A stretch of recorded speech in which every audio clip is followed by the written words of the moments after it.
Sekarang baru masuk kepada Kejadian 1 ayat 2.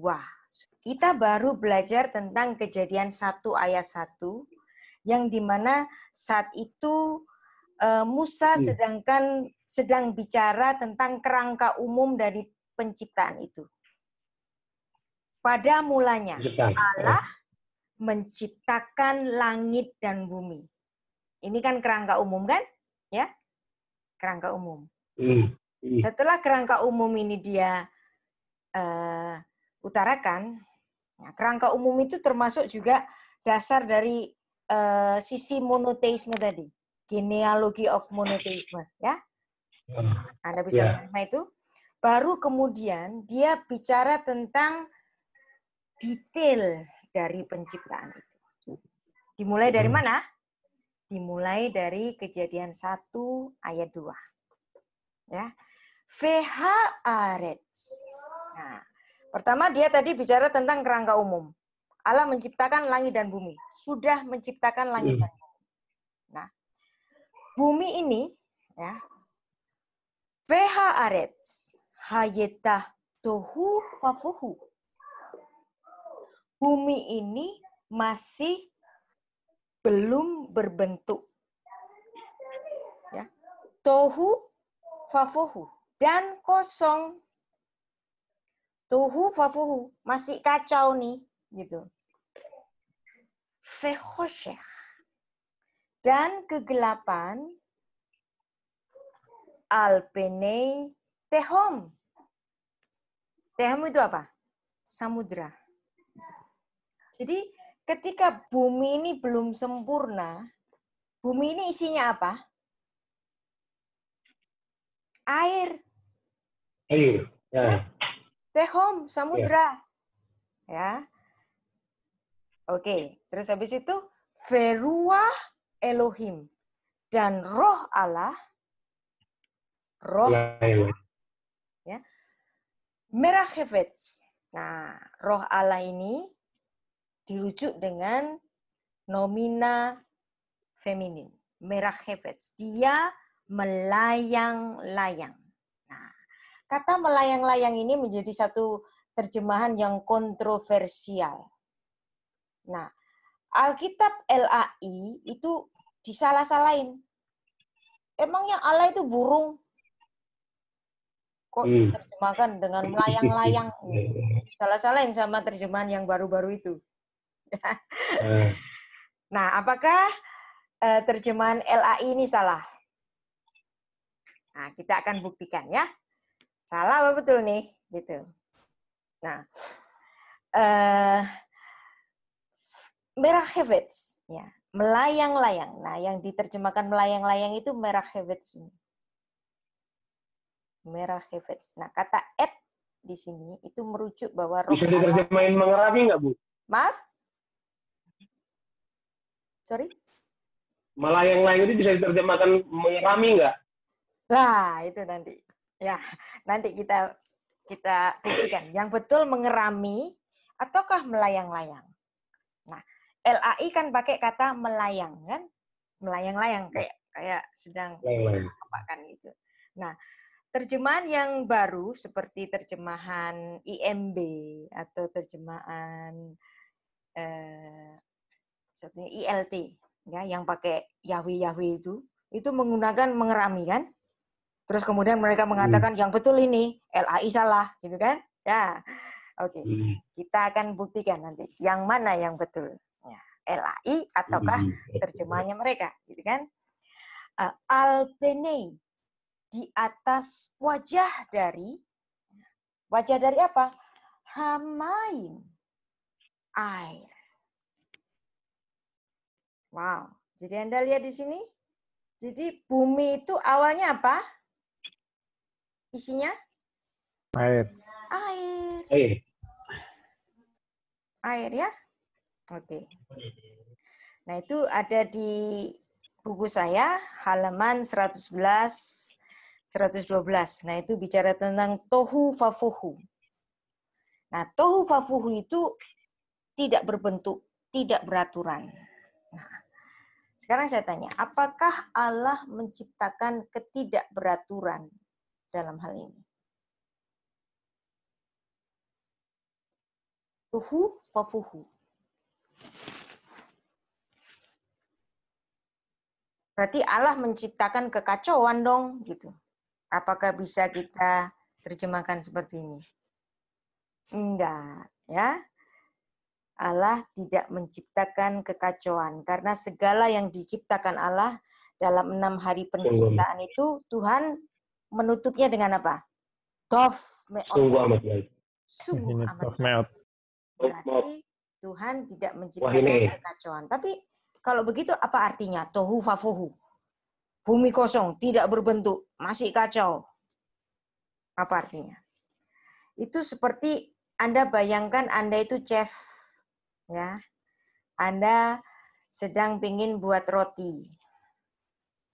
Nah, Anda sedang mengaduk-aduk adonan, ya. Adonan. Adonan ini Anda aduk-aduk kan belum berbentuk, bukan? Tapi apakah menjadi donat, Bu? Membuat roti dengan salah pada saat itu? Enggak, kan? Enggak. Karena masih apa? Masih dalam proses. Ya, jadi tohu fafuhu di sini kita harus mengartikan itu bahwa Musa sedang menceritakan detail dari penciptaan itu. Dari proses penciptaan itu. Dari yang tidak berbentuk, yang masih isinya air ini, ya, itu belum ada bentuknya, belum selesai, gitu. Nah, sekarang nanti kita akan masuk ke kata tehom. Tehom itu apa? Samudra. Samudra. Nah, tohu fafuhu. Air saja. Ya. Fehoshech. Kegelapan. Kegelapan ini diciptakan nggak kira-kira?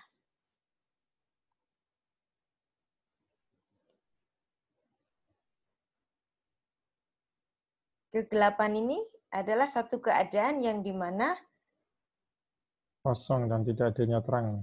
Iya, karena belum selesai gitu kan. Nah, karena terang itu belum ada, maka gelap itu masih ada. Jadi gelap di sini itu ada karena apa? The absence of light. Kegelapan ini ada karena ketiadaan apa? Ketiadaan terang. Ya. Kenapa ada dingin? Karena dingin itu ada karena ketiadaan panas. Menurut Einstein, ya. Oke. Sekarang kita masuk ke kata tehom. Nah, ini kata tehom digunakan yang pertama kali. Nah, kata tehom itu nanti menjadi satu tetenger itu apa sih? Tanda ya, tanda bahwa ini adalah suatu kekacauan yang dimana keadaan itu belum sempurna. Nah, kata tehom nanti itu digunakan pada saat banjir Nuh. Bahwa seluruh bumi ini menjadi tehom. Seperti keadaan ketika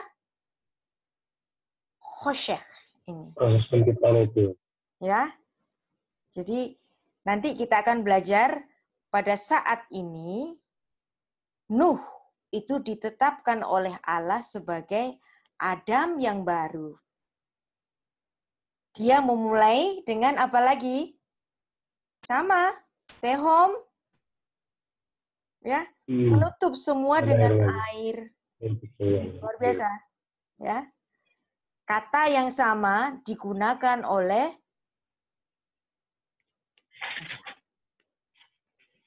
yang pertama digunakan di Kejadian 1 ayat 2 waktu tuhu fafuhu. Terus selanjutnya digunakan Musa ketika ada banjir Nuh. Keadaan tuhu fafuhu di mana semuanya tehom menjadi samudra yang diselamatkan Allah hanya yang ada di bahtera. Lanjut itu nanti di Parasyat Noah ya. Nah, sekarang kita masuk ke mengenai ruah Elohim. Ruah Elohim itu sama dengan roh Allah, roh kudus. Jadi ada roh kudus. Ada Allah, ada firman, ada roh kudus. Dalam Kejadian 1 ayat 1. Nah, roh Allah ini digambarkan merah hevetz, melayang-layang. Kenapa Musa harus menggunakan kata melayang-layang ini? Ya. Ayo, siapa yang mau praktis reading supaya nggak ngantuk? Masih bernafas semua kan? Ayo. Haaretz, Hayeta, Tohu, Vafohu,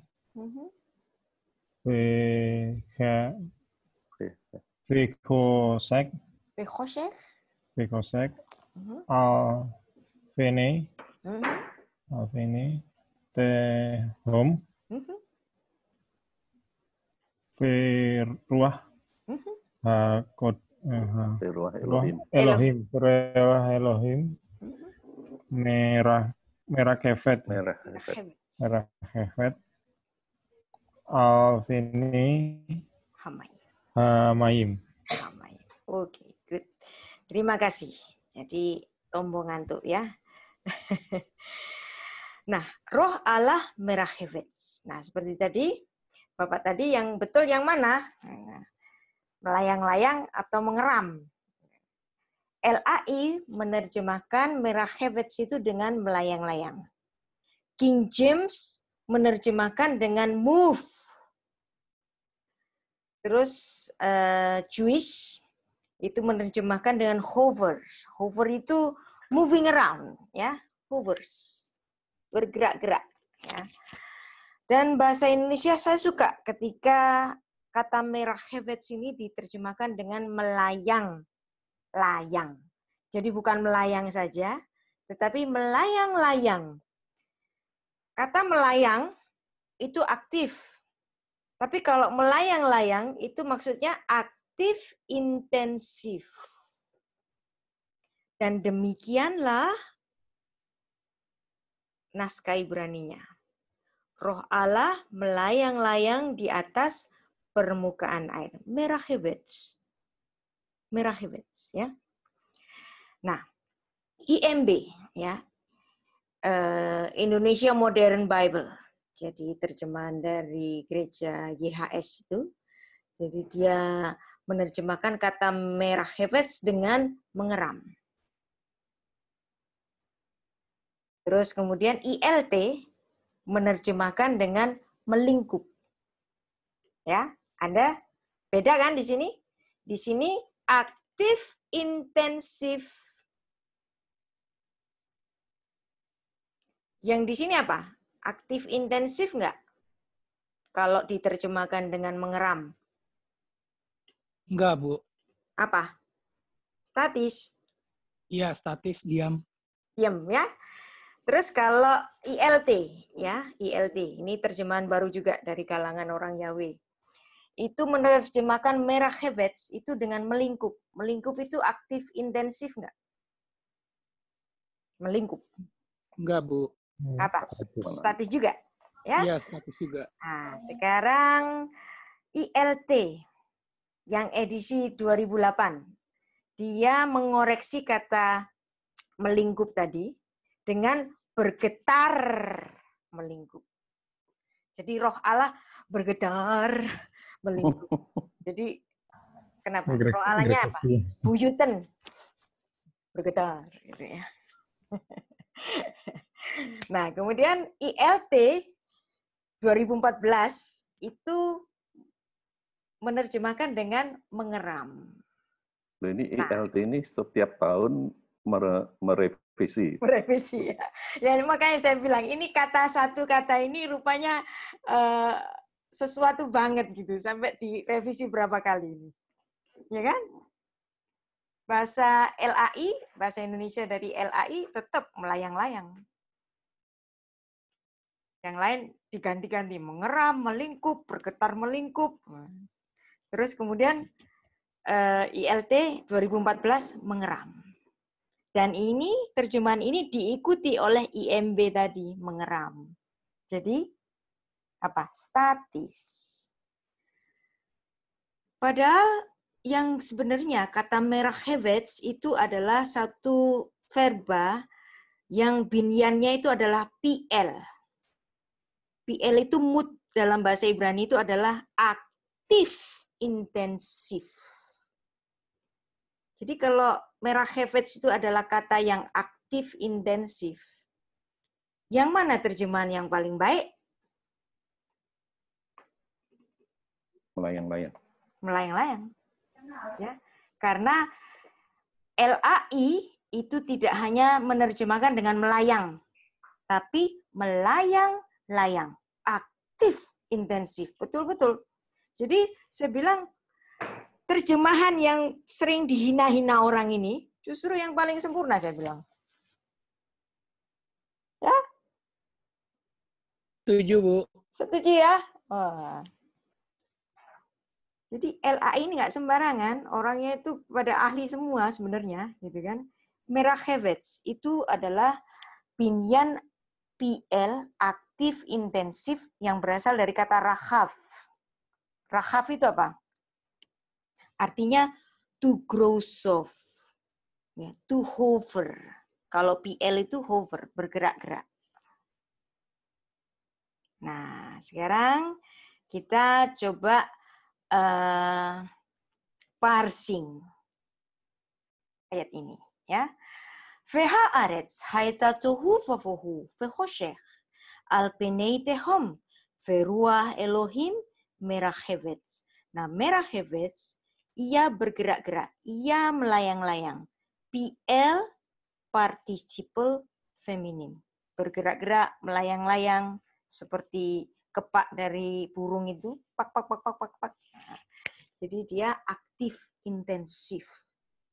Jadi yang paling betul adalah LAI. Nah, sekarang kalau kita konjugasikan ya ani rifkafti atau rikafta ya, dan seterusnya, bentuk partisipelnya adalah merachevets. Jadi merachevets itu adalah bentuk partisipel dari kata rakaf tadi, ya, dalam binyan PL aktif intensif.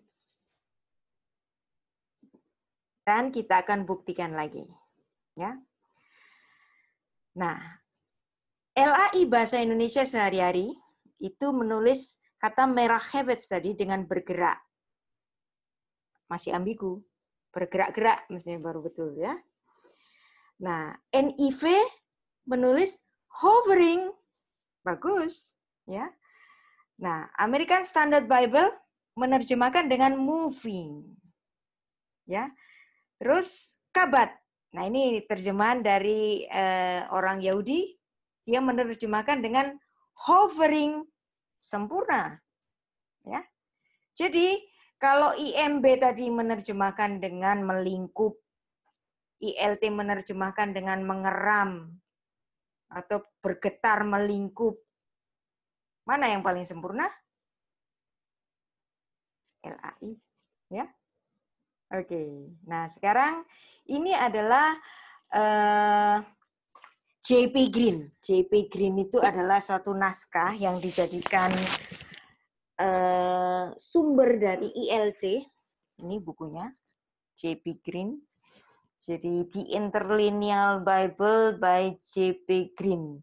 Ini menjadi sumber dari penerjemahan LAI. Nah, J.P. Green ini menerjemahkan merachevets dengan moving gently. Nah, pertanyaannya, ILT katanya berdasarkan J.P. Green, tapi dia kok menerjemahkan dengan melingkup, mengeram, ya kan?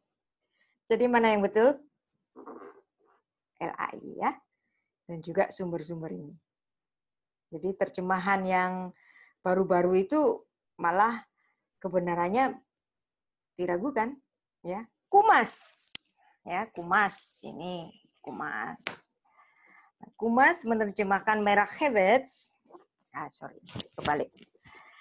Menerjemahkan merah Hewetz itu dengan hover. Bergerak-gerak. Betul. Ya. Nah,